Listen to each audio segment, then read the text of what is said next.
Mais d'abord, le journal de 8h sur Europe 1, Christophe Lamar. Bonjour Christophe. Bonjour Dimitri, bonjour à tous. Nicolas Sarkozy vient donc de passer sa première nuit entre les quatre murs d'une pièce de 9 mètres carrés.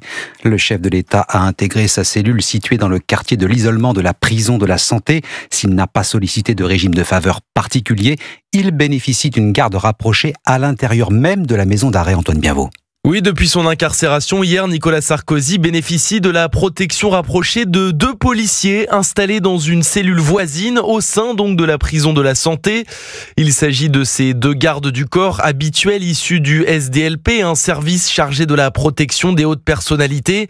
Une mesure de sécurité supplémentaire donc pour l'ancien président qui est déjà placé au quartier d'isolement de la prison parisienne. Pendant sa détention, Nicolas Sarkozy pourra par ailleurs compter sur ses 2 secrétaires qui depuis leur bureau de la rue Miromesnil à Paris, continueront à gérer ses courriers et ses appels téléphoniques nombreux. Sa conseillère presse et communication a pour sa part demandé une suspension de son contrat avec Bercy.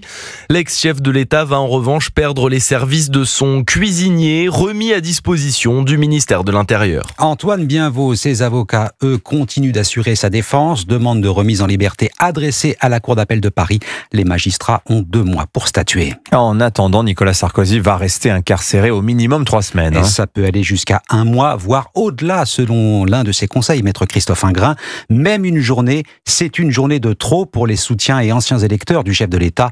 L'image d'un Nicolas Sarkozy incarcéré a sidéré de nombreux Français, comme ces Bordelais qu'a rencontré Stéphane Place. Reportage. Ça s'est jamais vu. On va voir s'il va y rester ou s'il va être rapidement libéré à mon avis. Un ancien président en prison, une détention inédite. Pour cette retraitée bordelaise, au-delà des avis partisans, il y aura un avant et un après. Ça va avoir un impact. Le regard à l'international, le regard sur les présidents de la République en général, sur les hommes de pouvoir en général. Michel redoute, lui, l'impact de la médiatisation de cet événement. Pour l'image de la France, c'est un petit peu déplorable. C'est peut-être pas une bonne idée de trop médiatiser. Il aurait fallu que ce soit beaucoup plus discret. Est-ce que ça méritait l'incarcération ? Je n'en suis pas sûr. Il y a l'appel, même si c'était un président d'un autre parti, j'aurais le même raisonnement. Question que se pose aussi Valérie. Moi, ce qui me choque, c'est qu'il a fait appel de la décision de justice et malgré tout, il est quand même incarcéré. C'est ça qui n'est pas très normal. Olivier le dit, il a voté Sarkozy en 2007, mais aujourd'hui, c'est toute la classe politique qu'il rejette. J'ai plus confiance dans les politiques. Il n'y a pas que lui qui a des dossiers. Il fallait bien qu'un jour ou l'autre, il y ait un homme politique de cette envergure qui aille en prison.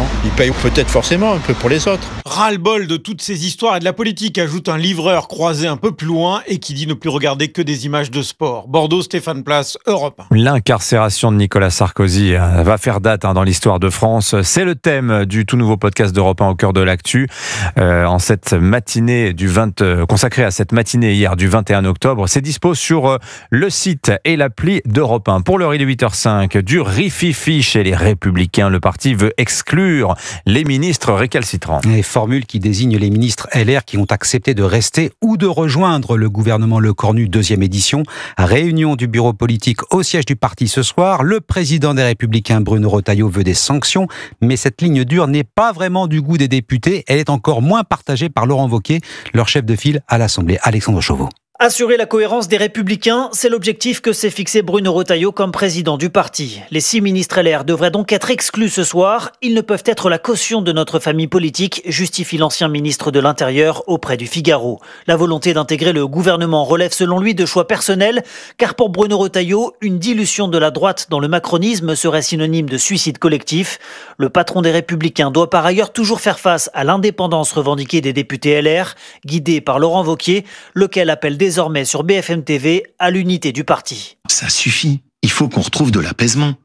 On va pas se mettre à exclure tout le monde.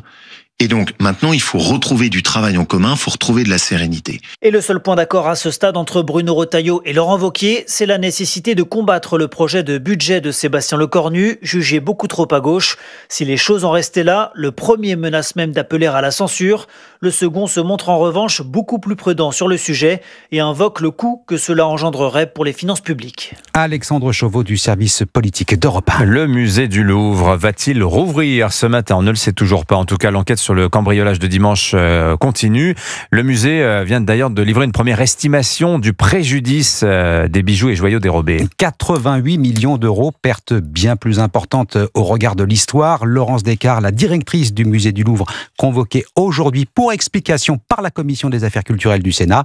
Les ministres de la Culture et de l'Intérieur exigent de leur côté un inventaire des biens culturels du patrimoine français. William Molinier.